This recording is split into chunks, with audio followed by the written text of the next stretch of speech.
happening and is becoming a kind of a breaking news. Are beta blockers harmful in patients with heart failure with preserved ejection fraction? I posted this video before, but let me go through again.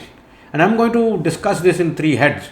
What have been we doing in the past? Why we were using beta blockers in heart failure?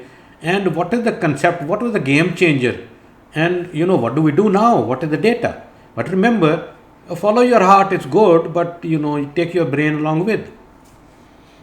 So heart failure with reduced ejection fraction, understandably, beta blockers were one of the best drugs to show improvement in mortality and reduction in hospitalization.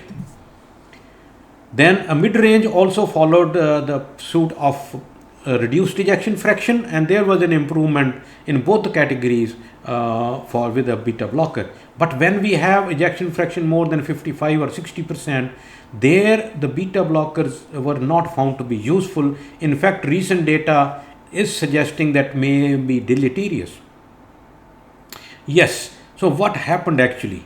In the past, we used beta blockers in about 80% of the patients in the trials. 80% trials of heart failure with preserved ejection published have used beta blockers. So that was more of a regular routine than an exception.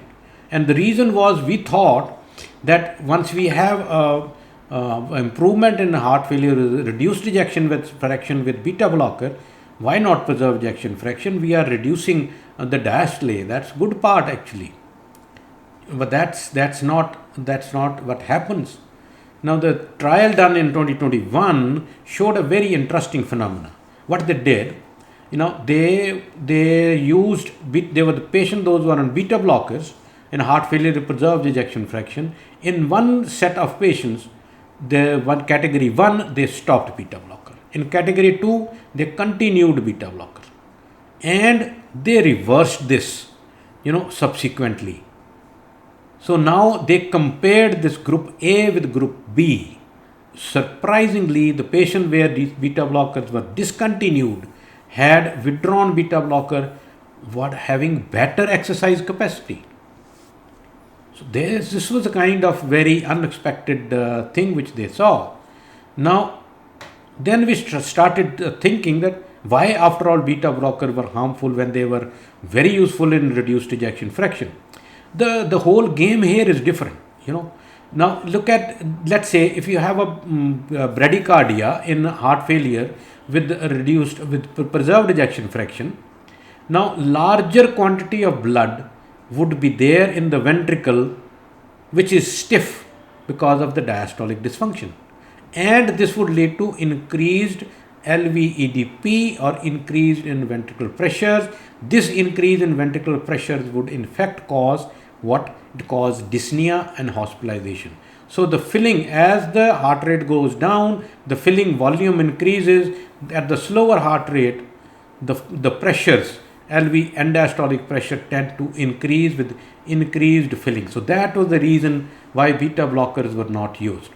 Do we have any other data? Yes, we have now at least 4 or 5 trials supporting this. The recent publication this year only showed that what they did was they had about a very large number of patients on beta blocker, and this was a retrospective analysis from the database, and they found that patients, those who have had ejection fraction more than 60% and were on beta blocker, had a higher chance of mortality and higher risk of hospitalization. Okay, this is a large number of patients, very large data. And this is what they showed. Now you see there the ejection fraction is low. There is an improvement, and moment the ejection fraction improves, the hazard ratio increases of hospitalization and death. So then the caution came. Don't use heart failure with preserved ejection fraction beta blocker there because they might be harmful. Interesting study, recent one, and what they did. Now they had patients, those who were on pacemaker, and they could actually manipulate the rate of the pacemaker. That's wonderful thing. So most of the patients, the usual category, usual care were the patient those who the heart rate was kept as 60. That's what the normal pattern of using a pacemaker leads, So this is usual treatment, and then one patient they increase the heart rate of pacing. So once they increased the heart rate of pacing, they saw there was a significant improvement in quality of life, breathlessness in patients where there was an increased. So that means patient with heart failure, preserved ejection fraction actually have worse outcome with beta blockers. Right. So now the concept is, please don't use beta blockers unless they are indicated because of a coronary artery disease or atrial fibrillation with a fast ventricular rate. So avoid beta blockers in patients with heart failure with preserved ejection fraction. So that's a new paradigm. Happy subscribing. Keep doing that. I would notify, you'll get a notification whenever I post a new video. So bye till then.